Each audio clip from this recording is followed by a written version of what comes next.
Okay, Fatima, I'm looking at your uh, daylighting simulation. A couple of things just to get this set up. For some reason, I could not. What's going on here? Jeez, it's just something slow happening. I couldn't access this one simulation, the most recent one. It's in the folder, so I have no idea why it's not accessing something. Somehow got corrupted or whatever. So I just hit go.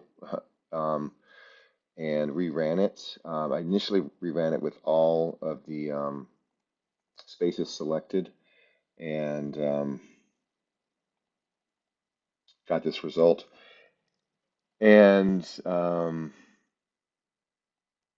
we can see here that we're at 66%. We want to get 3 credits, which is the goal. We want to have 75% SDA of, which remember we're saying that we have 300 lux for 50% of the time in this percentage of the spaces that are occupied, or basically sensors um, that we have identified. Um, and so we want to get that up to 75 when we're optimizing. And then for the individual spaces, we have a few that are above the 10%, which is okay if we can explain it. I think the library is going to be a problem at 50%. I don't think we can explain why we'd have that much daylighting. Oh, we're supposed to be no more than 10% for um, annual solar exposure, which is 1,000 lux for 250 hours or more.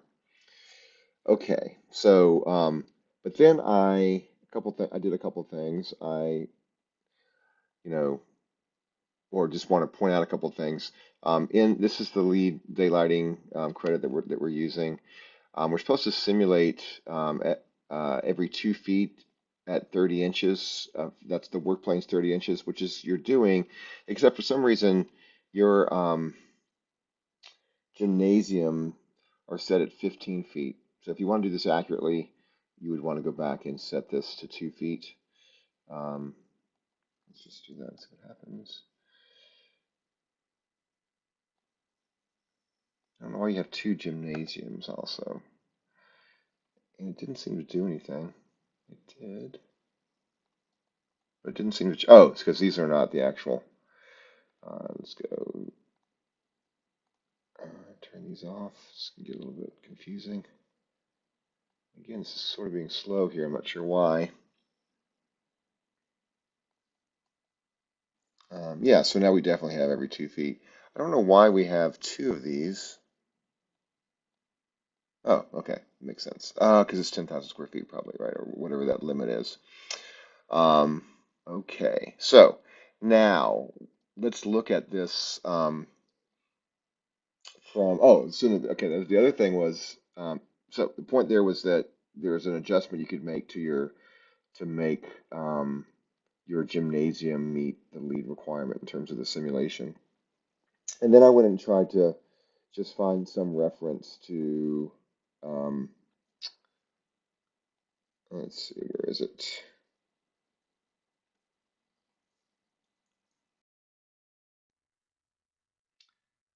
Here it is, to what a regularly occupied space is according to LEED. I looked up, um, well, the reference here.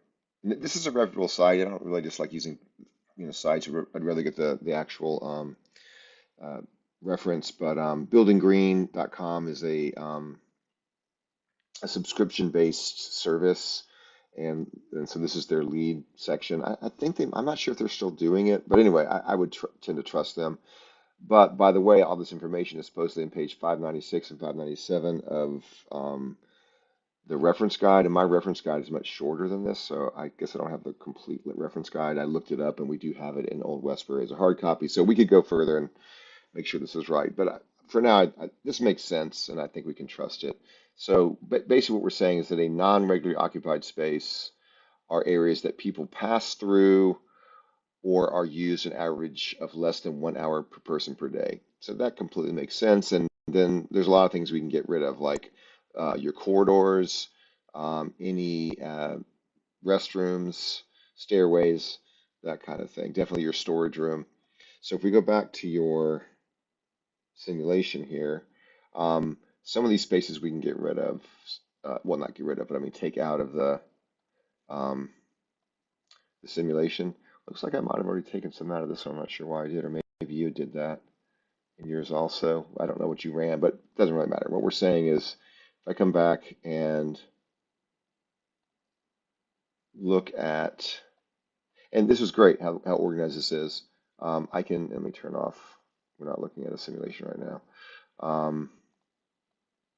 We're saying that I don't need this quarter. Actually, are these all on? I'm not sure what this space is right here, why there's no, um, why you don't, I don't know if that's an entrance. Maybe this is an exterior. Let me see. Oh, okay. Makes sense.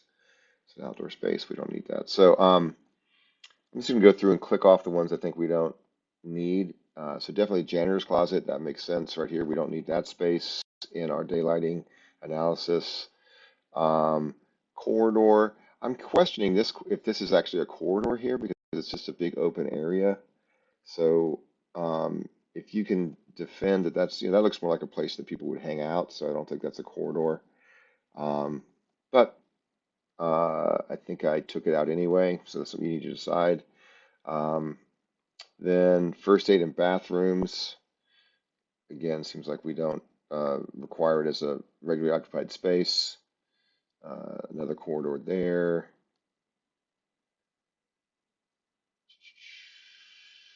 Storeroom over there. We don't need that. Bathroom here. That makes sense. We can get rid of that. And then corridors. Basically, all these main corridors that you were having an issue with anyway. In your daylighting, it makes sense that why would we're not if we're walking through it. Maybe it's nice to have some sun hitting us in the face, right? We're not working there. So I think this is a good representation of the spaces we need. That's what I ran for this, and this is our results. And then if we look at, remember, we can isolate these spaces by clicking on them if we want to. Like if I want to click on this, so I've got a cafe here. That's going to be really easy to fix, by the way, if we want to. We've got 18%. Um, if it's really a cafe, I can think of lots of ways we can fix this portion that's overlit. Actually, I should change it to this, obviously, by the windows. So I think that's, we could talk about that, and we should definitely fix it, but I don't think that's going to be any kind of difficulty. Then you have, I guess what was this other thing that was up here? There was another space over here that I thought was part of this.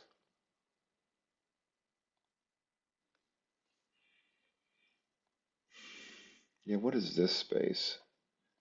It is part of it, so definitely there's more than 50% there. That must be down here. Okay. So it's an exercise room, correct? Yeah. So I think that we need to fix, and I guess there might be an argument that it's not a place that we care about glare. I would not think that's true. So I think both those places we need to look at.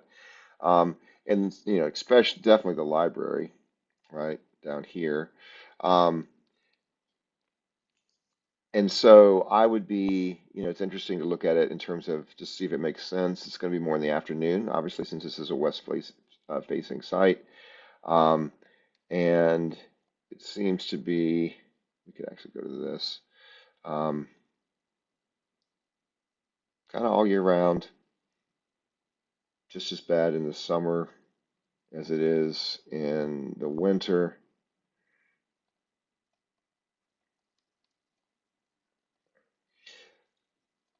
So I think that, but if we go back, so we're really, I mean, we're 75%, we're almost to three, just tweak something to get that to where we get to see the three here. And then we're talking about really dealing with the overlighting in those three spaces. I think that's, like you were saying before, we could try glazing.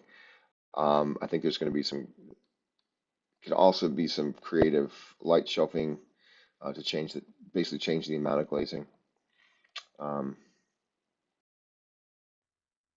but remember now, in addition, we want to run uh, glare studies here. So if I go, should just be able to run it as is because it's going to be the same spaces. And so I paused for a second just because these take a while. I'm only at 7 passes out of 100, but I think that we're, remember that Climate Studio does a good job of averaging um, from the outset of a simulation. So I'm going to stop this. Um, Here's the point that if we go back to, uh, our daylighting analysis and we start thinking about what are our strategies to deal with this little bit of glare, I mean, I'm not glare, I'm sorry, of overlighting in a few spaces. Gotta go back to the annual. Um, that that's one way to do it. Just go ahead and get the daylighting certification from LEED done, and then look at glare. Um, but remember that there's a balance going on here, or there's another layer. Um, Basically, daylighting, we're saying this is what's coming in from outside, and we need to let it in um, to get enough daylighting, and then we need to consider how we would sort of reduce the amount we're letting into the space to keep us where we're not reducing um, our amount, our desired daylighting as we reduce our overlighting. So that's one layer of balance here, but then the other is um, what actually is happening on the work plane. This is kind of glitching out. Okay, so and that's where we start. This is a huge amount of light. 4,800 lux is an average on that sensor. Um, if this is a library space, I think, is it? Let's see.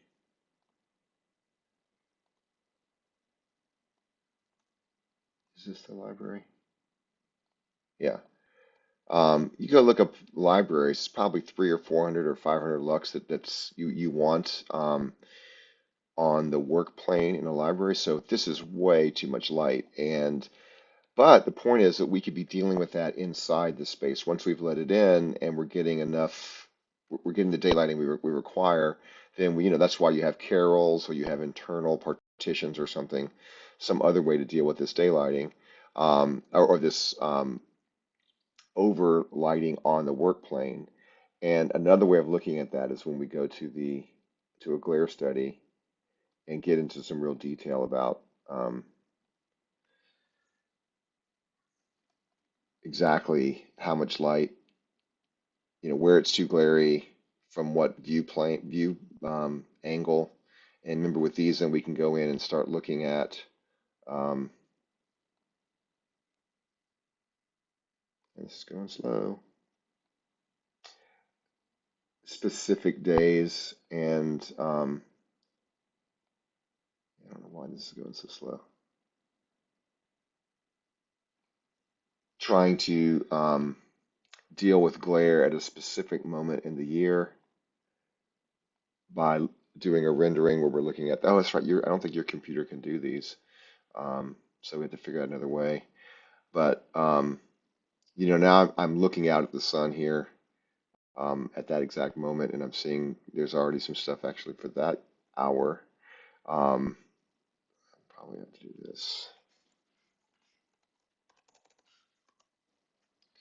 Right, so we get a view of why we're getting glare and have some kind of idea of how we might be able to deal with it because we can see the sun. So that's the next level of detail here, but I don't, I think that's part of the optimization. We don't need to really worry about it as the baseline. So I think my point is that I think it's fair to say that we would say the baseline is using the accurate understanding from LEED of what a regularly occupied space is, and so you could rerun this by taking out the rooms like I've done here, and see what you get in terms of your final outputs, and we can call that the baseline. All right, that's it.